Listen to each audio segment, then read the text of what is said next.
नमस्कार मित्रांनो, आपल्या सगळ्यांना लांडगा आला रे आला ही गोष्ट माहिती आहे. काम करायचा आळस असलेला एक मेंढपाळ मुलगा हाकाटी द्यायचा, लांडगा आला रे आला. आणि लांडगा आला ऐकून सगळे मेंढपाळ धावत त्याच्या जवळ यायचे, कारण लांडग्यापासनं आपल्या मेंढ्यांना वाचवणं आवश्यक असायचं. आणि ते आल्यावर हा हसायचा आणि म्हणायचा, कसं बघा फसवलं तुम्हाला, लांडगा आलाच नव्हता. ह्याने एकदा केलं, दोनदा केलं आणि नंतर एकदा खरंच लांडगा आला आणि तो जोरजोरात ओरडला, लांडगा आला रे आला, पण कोणीही मदतीला आलं नाही. असाच काहीसा विषय गेले काही दिवस समोर येतोय. पण हे जे कोणी करतंय ते गंमत म्हणून करत नाहीये, याच्या मागे काहीतरी मोठं षडयंत्र असल्याचं प्रथमदर्शनी वाटतंय. आज एका दिवसात भारतीय विमान कंपन्यांची 6 विमानं हवेतल्या हवेत बॉम्बस्फोटाची धमकी आली म्हणून जमिनीवर उतरवण्यात आली, दुसऱ्या एअरपोर्टवर नेण्यात आली.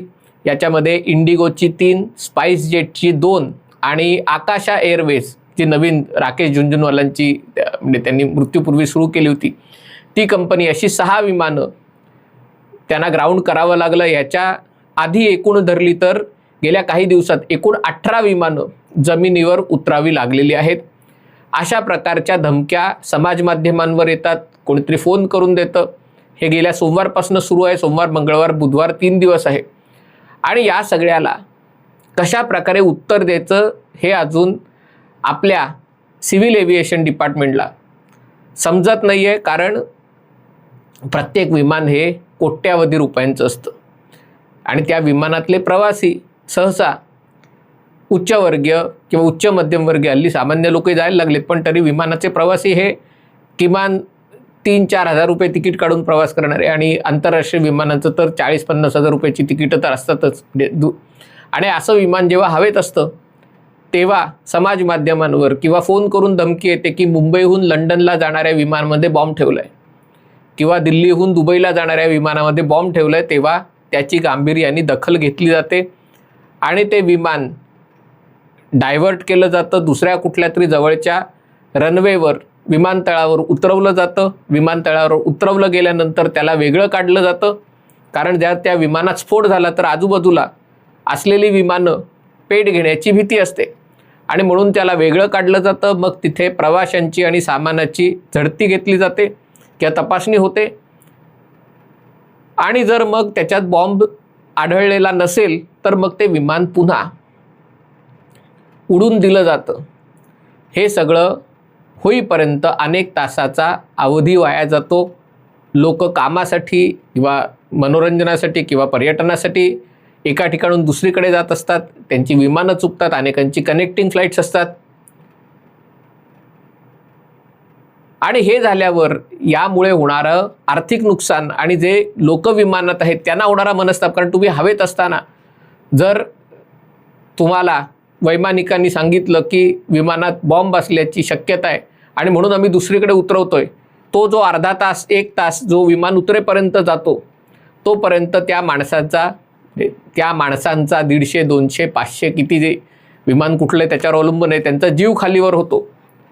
त्याची किंमत कशी करायची हा देखील प्रश्न आहे. पण कोणीतरी सातत्याने हे सगळं करत आहे. प्रश्न असा आहे की एव्हिएशन इंडस्ट्री आहे, हवाई उद्योग आहे, हा 100 वर्षापासून इव्हॉल्व होत राहणारा, पुढे पुढे जाणारा उद्योग आहे. आणि त्याच्यामध्ये एखादी गोष्ट कशा प्रकारे करायची, म्हणजे आपण विमानातनं प्रवास करतो आणि अनेकदा आपल्याला वाटतं की ते माहिती असतं की कशा प्रकारे सीट बेल्ट बांधा, कशा प्रकारे समजा ऑक्सिजन कमी झाला तर बरेच जण त्याच्याकडे लक्षही देत नाहीत किंवा झोप काढतात, काय तेच सांगतात. पण तरी देखील प्रत्येक विमानात एअर होस्टेस किंवा स्ट्युअर्ड जो कोणी असतील ते अशा प्रकारची माहिती देतात, कारण तो त्याचा प्रोटोकॉलचा भाग असतो. सगळ्या जगभरात कुठेही जा तुम्ही, विमानतळाची रचना साधारणतः सारखी असते. सिक्युरिटी गेट कुठे आहे, इमिग्रेशन कुठे आहे, बॅगेज कशा प्रकारे चेक करायचं, कुठल्याही देशात जा, कुठल्याही ठिकाणी जा, त्याच्यात थोडं तंत्रज्ञानाने थोडेफार फेरफार होऊ शकतात. पण हे प्रोटोकॉल कसोशीने पाळले जातात, कारण विमान हवेतनं प्रवास करत असताना त्याच्यातनं असणारी जोखीमही मोठी असते. विमानाचा इन्शुरन्स मोठा असतो. एखाद्या गाडीमध्ये बॉम्बस्फोट झाला तर गाडी पटकन थांबवता येते किंवा त्याच्यामुळे होणारं नुकसान हे तितकं मोठं नसतं. पण विमानाच्या बाबतीत असं झालं आणि जर कोणीतरी जाणीवपूर्वक ह्या अशा गोष्टी करत असतील, आपल्याकडे आठवतंय बरेच जण याबद्दल पोस्ट टाकतायत की रेल्वे अपघात घडवण्यासाठी कोणतरी रुळावर सिलेंडर आणून ठेवतोय, कोणतरी तिथे लोखंडाची वस्तू, अवजड वस्तू आणून ठेवतोय की ज्याच्यावरनं 100 किलोमीटर वेगाने येणारी रेल्वे गाडी घसरू शकेल. म्हणजे अशा प्रकारचा विकृत आनंद असणारे लोक या देशात आहेत की ज्यांचा तुमच्या राजकीय लढ्याशी, तुमच्या धार्मिक लढ्याशी, तुमच्या वैचारिक लढ्यांशी काही ज्यांचा देणं घेणं संबंध नाहीये. असे लोक पण मारले गेले, जखमी झाले तर त्याच्यातनं आनंद मिळवण्याची वृत्ती या देशामध्ये आहे की आम्ही बदला घेतला. हे स्वर्गात जागा मिळवण्यासाठी करतात का स्वर्गात आणखीन काही मिळवण्यासाठी हे लोक करतात, कल्पना नाही. पण अशाच विकृत आनंदातनं की चला आम्ही भारताचं नुकसान केलं,